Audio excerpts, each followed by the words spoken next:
Olá, pessoal. Vamos dar início à resolução do exercício de verificação de estado limite de deformação excessiva para lajes.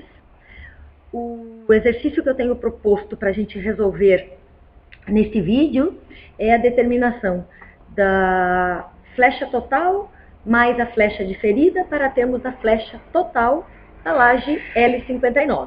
Depois vocês vão receber o arquivo com a resolução da laje L76 e fica como sugestão para vocês treinarem resolver as outras duas lajes. Então, nós queremos calcular as flechas totais e verificar se essa flecha atende o limite de aceitabilidade sensorial prescrito na NBR 6118 de 2014. Bom, alguns dados do projeto: uma laje de uma edificação inserida numa classe de agressividade ambiental 2, considerada moderada, um cobrimento exigido de 2 centímetros, a resistência do concreto estamos adotando de 30 megapascal e a altura das lajes de 11 centímetros. Neste slide também a gente consegue ter as informações sobre as cargas atuantes nas lajes, L59, L60, L76 e L77, com total de cargas permanentes apresentados nesta coluna, total de cargas acidentais na coluna seguinte, e nós temos também as informações destes carregamentos combinados numa combinação rara para verificação de estado limite último e combinação quase permanente para verificação de estado limite de serviço de deformação excessiva. O coeficiente psi2 que nós estamos adotando é de 0,30 para L59 e L60, 0,4 para 76 e 77. É uma solução didática, uma vez que esse coeficiente depende do tipo de utilização que vamos ter para cada uma das lajes. Bom, primeira consideração então, vamos determinar a flecha imediata elástica para esta laje. A equação que está apresentada aqui, ela é uma equação desenvolvida através da teoria de grelhas, o método apresentado nas tabelas de Czerny.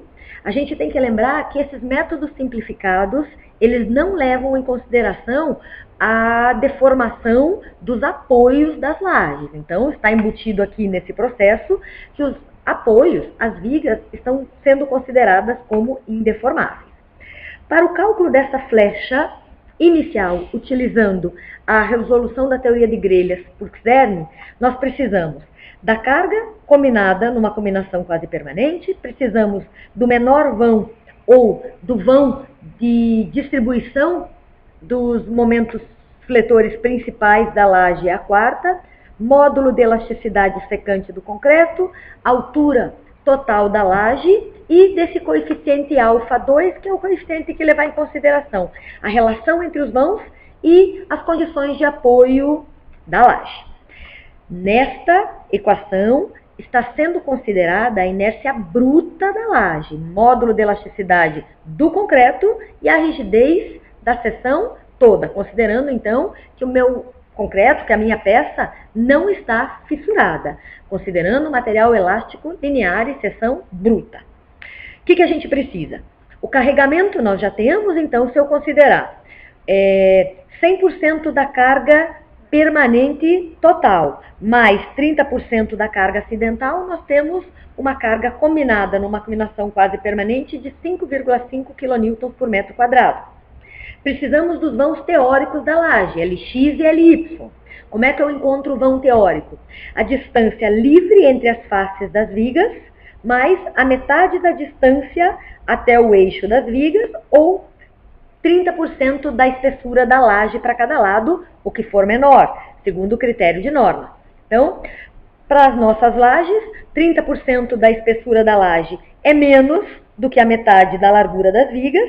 Encontramos para Lx 308,6 centímetros e já vou adiantar, para Ly encontramos 558,6 centímetros. Bom, o que mais a gente precisa?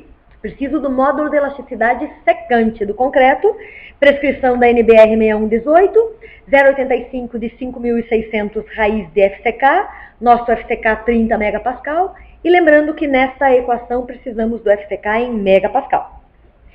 a relação entre os vãos Ly sobre Lx, 1,81, que me permite ir na nossa tabela de Xern, encontrar a tabela com as condições de apoio exatamente iguais à da nossa laje, um menor e um maior vão engastados. Nossa relação entre vãos 1,81, eu venho interpolo na minha tabela entre os valores de 19,7 e 19,4 para o alfa 2. Então, encontro um alfa 2 de 19,6 aproximadamente.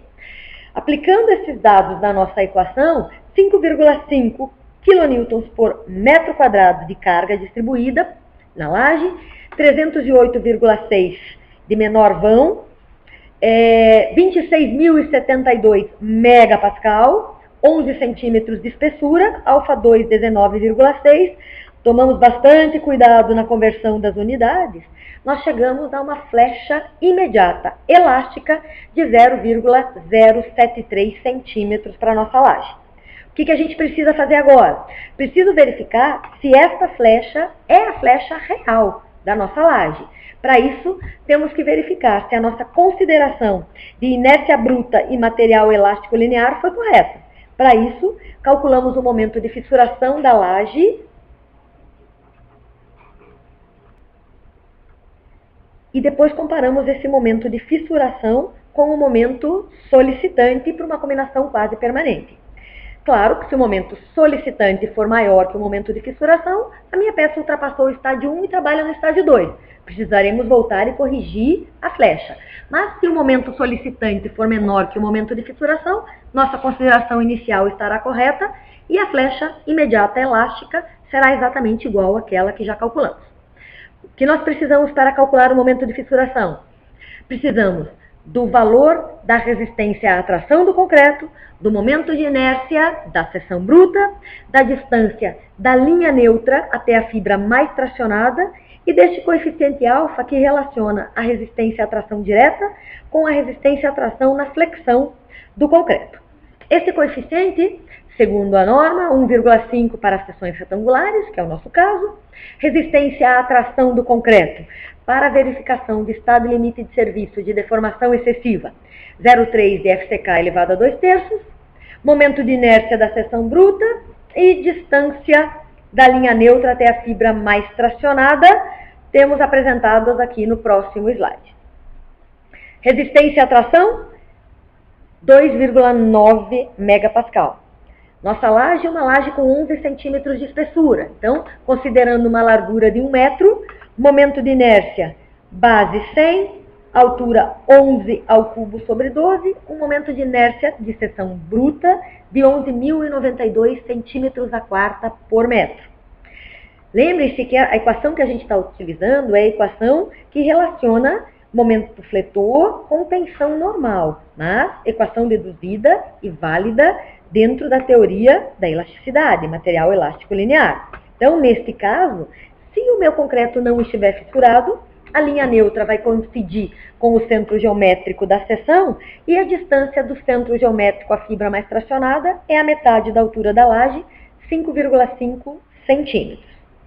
Com esses dados, nós calculamos o momento de fissuração. O que significa esse momento? É o momento máximo que eu posso aplicar nesta laje antes de ela fissurar. Qualquer momento fletor solicitante menor do que esse não gera fissuração na peça.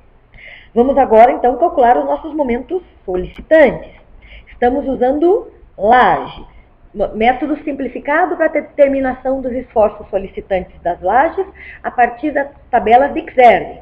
Preciso da carga, combinação quase permanente, do menor vão e dos coeficientes αx e αy que vamos retirar da tabela. Nossa carga, já sabemos, 5,5 kN por metro quadrado. E voltando na tabela de Xern, eu vou encontrar os coeficientes αx e αy para a nossa relação entre os vãos, 1,81. Então, o nosso αx vai ser algo entre 18,1 e 17,8. E o nosso αy, 40,2. Então, interpolando o αx para uma relação entre os vãos de 1,81, encontramos um αx de 18, e o αy 40,2, para que possamos calcular os momentos solicitantes. Momentos solicitantes gerados por um carregamento combinado para uma combinação quase permanente.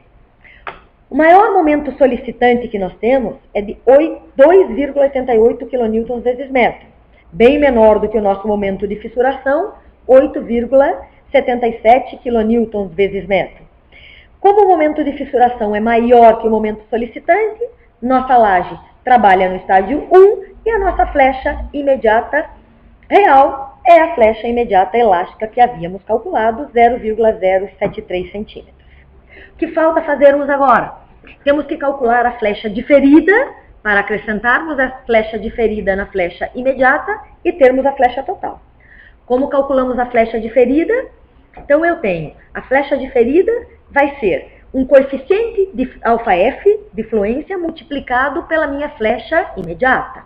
αf vai depender da variação do coeficiente de fluência xi, desde um tempo inicial até o tempo final, que nós já vamos estipular, né? Então, um delta para o tempo final menos, né, um delta xi para o tempo final menos xi para o tempo inicial, divididos por 1 mais 50 vezes a taxa de armadura comprimida. Se a nossa laje precisar de armadura de compressão, vai existir essa taxa de armadura comprimida ρ'. Se não, ele é zero. Coeficientes xi. Precisamos definir nosso tempo inicial e nosso tempo final. Como o nosso objetivo é verificar o limite de aceitabilidade sensorial, e a norma exige que nós consideremos a flecha total estabiliza aproximadamente aos 70 meses, então o nosso tempo final será de 70 meses, e o tempo inicial, eu vou estipular aqui um tempo inicial de 15 dias. Podemos entender aqui que em 15 dias seria a retirada do escoramento, seria quando o início do carregamento for aplicado na nossa laje. Então, nosso coeficiente de fluência para um tempo inicial 0,54, tempo final 2, variação no tempo coeficiente de fluência 1,46. Né? Para a gente saber se precisa ou não de taxa de armadura comprimida, a gente precisa dimensionar a nossa laje. E não podemos esquecer que o dimensionamento é sempre feito com carregamentos numa combinação exigida para o estado limite último. Como a gente só tem carga permanente e uma carga acidental, 1,4 de carga permanente, 1,4 de carga acidental, na nossa laje L59 temos uma carga distribuída por metro quadrado de 9,17 kN. Voltando a calcular os nossos momentos solicitantes, eu vou calcular apenas o momento solicitante na direção X, porque a gente já sabe que o máximo momento para esta laje acontece na direção X. Agora, com a carga numa combinação rara, eu encontro um momento solicitante de 4,85 kN vezes metro por metro. É com esse momento fletor que eu vou dimensionar a laje. Para dimensionamento, as nossas equações de dimensionamento pedem que calculemos primeiro a posição da linha neutra. Para a posição da linha neutra eu preciso da altura útil. Estou considerando para minha altura útil a espessura da laje, menos o cobrimento, menos a metade do máxima bitola que eu vou colocar dentro da laje. Imaginando que essa máxima bitola seja φ de 10, eu encontro uma altura útil de 8,5 centímetros. Vou calcular a armadura para uma faixa de 1 metro. Verificamos que a posição da linha neutra para esta laje é de 0,4 centímetros quando atuar o momento combinado para o estado limite último. 0,4 centímetros é menor do que 0,45 de D, o que faz com que não seja necessário a introdução de armadura comprimida nessa laje, ou a nossa taxa de armadura comprimida é igual a 0. Isso posto, o nosso αf passa a ser o 1,46, que era o coeficiente de fluência final, menos coeficiente de fluência inicial. Multiplicado pela nossa flecha imediata elástica, encontramos uma flecha diferida de 1,07 centímetros.